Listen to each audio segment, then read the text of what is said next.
video is not clickbait. I was actually hit by a fucking car. Hey guys, it's me Luke and welcome back to another video, or if you're new here, hello, welcome to my channel. Feel free to stick around by clicking that subscribe button down below because I make new videos every single week. Before I started today's video, I just wanted to go ahead and give you guys a massive thank you for subscribing and sticking around, and honestly, I'm getting so much support and so much love from everybody out there, so I really appreciate all of you. Anyway guys, the other day I was rewatching some classic Tana Mongeau story times because I love story times. They're so funny and they're so entertaining. A lot of people give them shit, but like, let's be real, they're freaking funny, especially Tana Mongeau's, who in my opinion is the queen of story times. And I was like, you know what, I really want to film a story time. It looks like so much fun to film. Just kind of thinking about what I could like do a story time on, because a lot of weird stuff has happened to me, but I just didn't know which one to do first. But then something just popped into my head, and I was talking to somebody the other day about that time that I got hit by a car, and I was like, holy crap, that's a pretty big deal. Like, a lot of people don't get hit by cars in their lifetime, and it was a pretty crazy thing that happened to me, and a lot of crazy stuff happened surrounding it. And so I was like, you know what, this would be such a great story time to tell you guys. It's a pretty interesting one, so I'm excited to go ahead and tell you. But before I do, go ahead and subscribe if you haven't already, and give this video a like, and comment down below if you want me to do more story times in the future, because if you guys want it, then I shall provide. Anyway guys, without further ado, let's get on into the story time about the time that I was hit by a motherfucking car. See you driving round town with the girl I love, and I'm like, forget you. Alrighty guys, so this story time takes place back in 2016 when I was in grade 11. I think it was in May or something, so almost 2 years ago now. And I work at a pizza restaurant, and back then I used to ride my bike to work because it was just the easiest way to get to work from where I lived. I would ride the exact same route every single night because it was a night job, and I would do everything that I was supposed to. I was following all of the road rules as a cyclist, doing everything that was legally required of me as a cyclist to make sure that I was safe. I wore my helmet.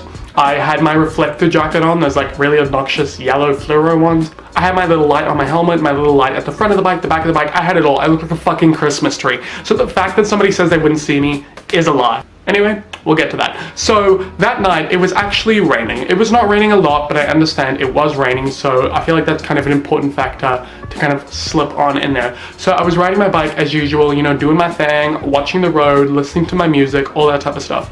And then I went through this roundabout. The thing about this roundabout is it had a bicycle lane in it, and I would always go and follow the flow of traffic. You know how like road rules work. I saw that there was no one coming from my right, so it was my turn to go. So I went through the roundabout on the green bicycle lane, and then out of like the corner of my peripheral vision, I just saw this flashing light coming towards me, and I was just didn't really think anything of it because like there's cars and stuff like that, but then it was coming really close to me, and then I looked and there was this car driving towards me, and it looked like it wasn't slowing down, and I was just like, oh, like maybe he's just having trouble braking because the road's wet, whatever. But then he didn't fucking stop. I was like, holy shit. And he slammed his car right into me, hit me with his fucking car, and holy shit, it was so terrifying. I was so lucky because he actually hit the back of my bicycle, so he hit the wheel. If he had hit my leg would have been shattered. I don't even know if I would have lost that leg. Like, I don't know if I'm being dramatic, but just imagine a car going like 40 kilometers an hour smacking into you. Anyway, he smacks into my bike and my bike goes flying across the road. I kid you not,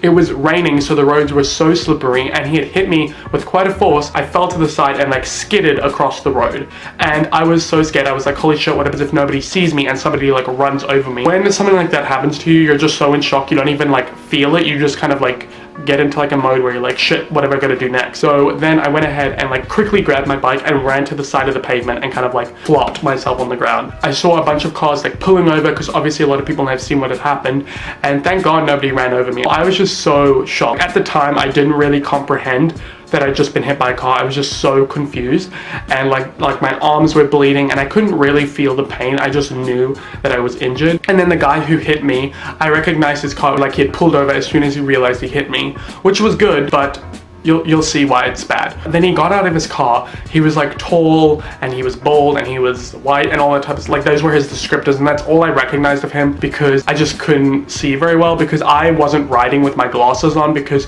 when it's raining I don't ride my bike with my glasses on because then they get a bunch of rain all over it and then I can't see anything. So I just don't ride my bike with my glasses when it's raining, but my vision's not so bad that I couldn't see anything. So then he comes towards me and he's like, oh my god mate, are you okay?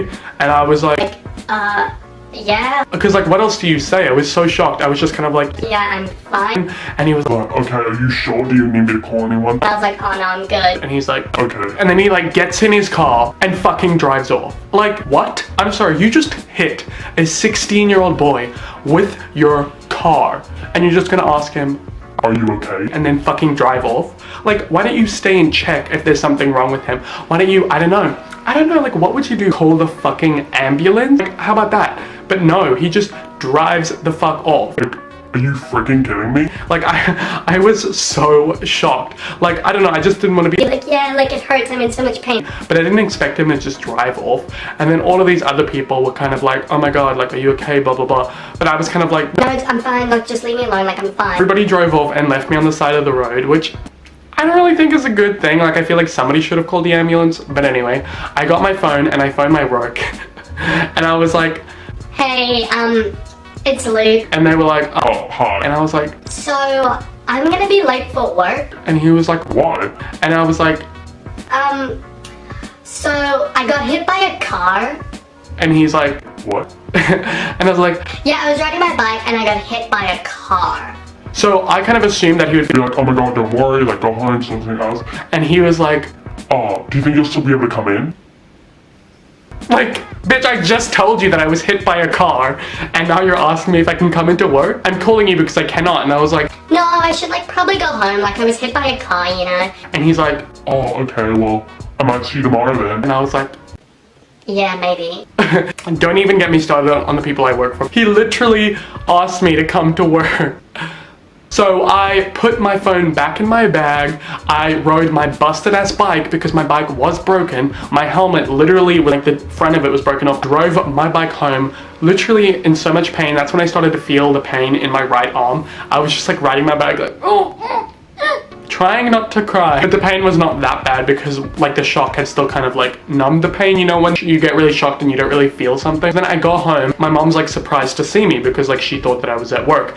And then I was like, Mom, I was like hit by a car, and she was like, What? and she like started freaking out because I came in and I had like blood on my arms and my knees, like just grazes because I like skidded across the gravel. And she was like, Holy crap, like blah blah blah. so she phoned the ambulance, and this is when things started to get a bit serious because I started to feel the pain in my arm and my head. Like it was just kind of dizzy and my head was kind of like really sore. So the ambulance shows up and they're all like being really ambulance-y and they're doing a bunch of stuff to me. They're like asking me like, can you see? And they're like doing compression. They're like doing all this type of stuff to make sure that there's nothing seriously wrong with me. But the thing is, they don't know until you're actually in the hospital. So they put me in this like gurney thing and take me to the ambulance, and they lay me down, like they strap me up, strap my neck, all this type of stuff, and they won't let my mom come in the ambulance. So I have to ride in this ambulance alone for like 15-20 minutes. I was like really scared just because I was like in an ambulance with a bunch of people I didn't know. I remember everybody was acting so serious about it, and I was kind of like, oh, you know, like, it's not that big of a deal. and I think that's purely just because of the shock. I didn't fully comprehend what had just happened, and I couldn't like totally feel what was happening to me. So I was just kind of like, Oh, I just want to go to bed. but you're not allowed to go to sleep when there's a potential that you have a concussion. So they were like trying to keep me awake and making sure that I didn't move and like jabbing needles in me and just doing a bunch of stuff to me. And then when we finally got to the hospital, they took me out the ambulance and they wheeled me in, and I remember just kind of like really needing to pee. So I just kind of held it in for a while, like hoping they would let me go to the bathroom, but they wouldn't let me move my neck, and they still kept me strapped in the bed. And then they had to do a bunch of tests on me, and they couldn't take off my shirt once I was in the hospital bed because you're not allowed to move your neck. So they had to cut open my shirt and like strap all the stuff to my chest, like full on, like those little circular thingies, I don't know what they're called. They strapped them to my chest, and they still kept that thing around my neck. And then they was like nurses cleaning the blood off of me and all this type of stuff. And then I was like, Oh, I really have to pee. and my mom was like, oh, okay. So she like asked them, and she was like, oh, my son really has to pee. And they were like, I'm sorry, he can't move. He's gonna have to pee into this tray. And I was like, What? they were like, oh yeah, somebody will just help you pee into this tray. And my mom was like, okay, yeah, I'll do it. And I was like, Like, no, I don't want you to like help me pee. I didn't want anybody to like see me naked or like help me pee. And I was like, I'll do it, just like get me a bottle. So they got me this bottle. You know, I had to like kind of stick my You get the point. I peed in the bottle. Alright, I peed in the bottle. And then I just like laid there for ages. I kid you not. They were just doing so many tests on me, asking me all this type of stuff. And then they finally were like, okay, we've like deduced like you have a slight concussion, but it's not too serious, so you can move your neck. And I was like, thank God, because I was getting all cramped up. And then they were like, alright, we've got to go take you for x-rays now, because I'd been complaining about how my right arm was sore. They took me into the x-ray room. I was wearing like nothing but my underwear. It was like kind of embarrassing. They put me in the x-ray room and took x-rays of my arm. Then I went back, lots and lots of waiting, and then they told me that my arm was broken, and I was like, What? my arm's broken. I literally have work tomorrow and next week. That's the first thing I said. I was like, I have work. Like, I work in a pizza restaurant where I'm doing like a lot of lifting. If my arm's broken, I don't work and I don't make money. And like, they were just seeing how stressed I was about this, and they were like, just chill, you can get workman's compensation, you're on your way to work, just relax. And I was like, Okay, fine. so I started relaxing a little bit, but I was also kind of like, I don't have a broken arm. I've never had a broken bone before, so I was kind of freaked out about that. And then my sister came later on, and she was like crying. She traveled really far, took a bunch of buses and trains to come see me, which I love you, Savannah. And like my friends were texting me, and they were like, oh my God, are you okay, blah blah blah. And I was just like acting so chill about the whole situation. Like, I was Snapchatting people, and I was like, Oh my God, look at me like I'm taking drugs. with like my needles. Like, I was just taking the absolute piss out of myself. Later the next day, I would regret doing that. But yeah, I was just kind of messing around, and I kid you not, I was in the hospital so long, and once they'd done all the checks, they put this cast on my arm, and then I got to go home. But when I went home, I was really feeling sore. Like, it doesn't help if you've had a broken bone. The cast is like so heavy and uncomfortable, and it was my right hand, so I couldn't do anything.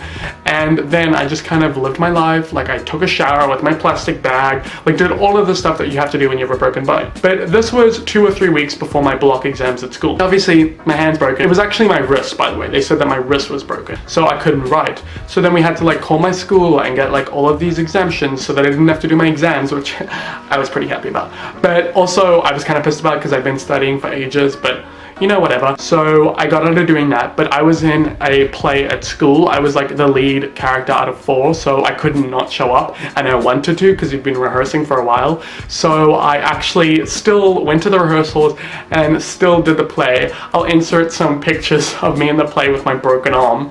We actually found a way to kind of include the fact that I had a broken arm into the play, because the girl who was playing my daughter had a broken arm too, so it was really funny. It was cute. Everybody was really, really nice at school. People were like, oh my God, are you okay? Like, blah, blah, blah. People giving me chocolates and cards. It was pretty nice. Like, not gonna lie, I kind of liked the attention. It kind of wore off after a while. I was like, yay, like I don't have to do my exams. Blah, this is awesome. Like, I get workman's compensation, which means I get money for not working because I was hit by a car on the way to work. But honestly, the amount of money that I got from workman's compensation was how much I would have made in like a month, and I was off work for like 5 or 6 months. So it wasn't that great, but it was still something. And then something else that I didn't mention is a couple days later, the police actually came to my house.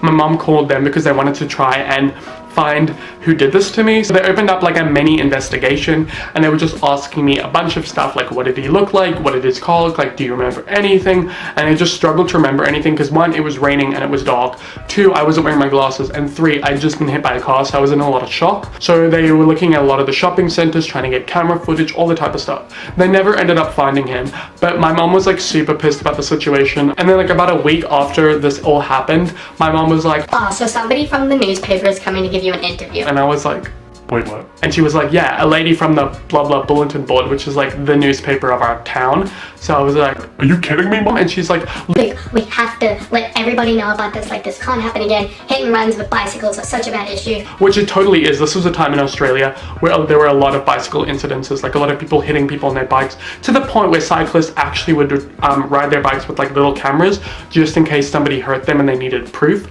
And my mom was like posting about it on Facebook bicycle pages. Like, she's that mom. So the lady came over and she did the interview with me. She was like asking me a bunch of questions and like taking down notes in her little notepad. It was like a moment.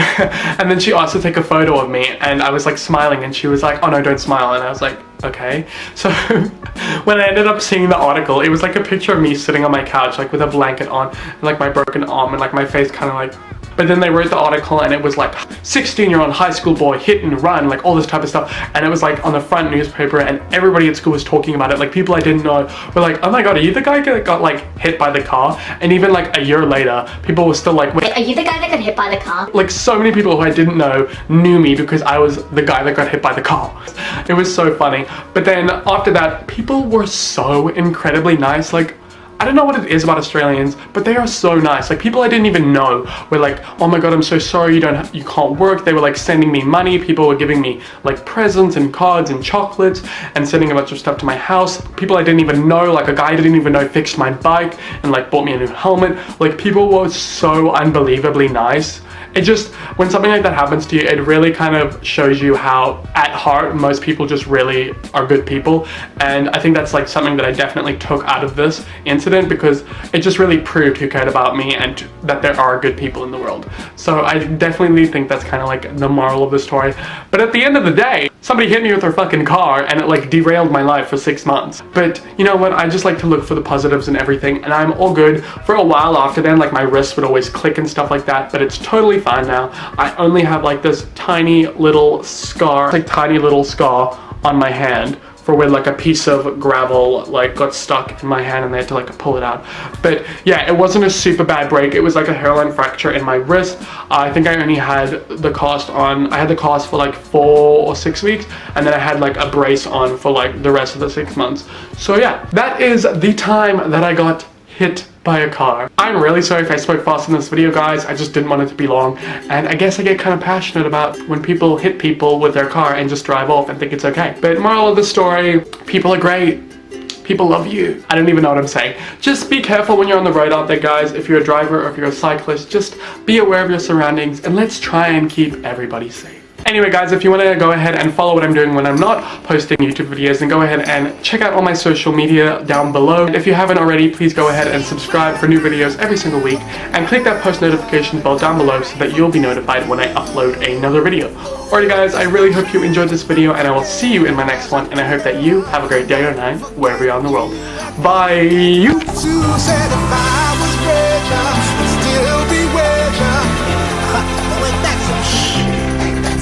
No, that's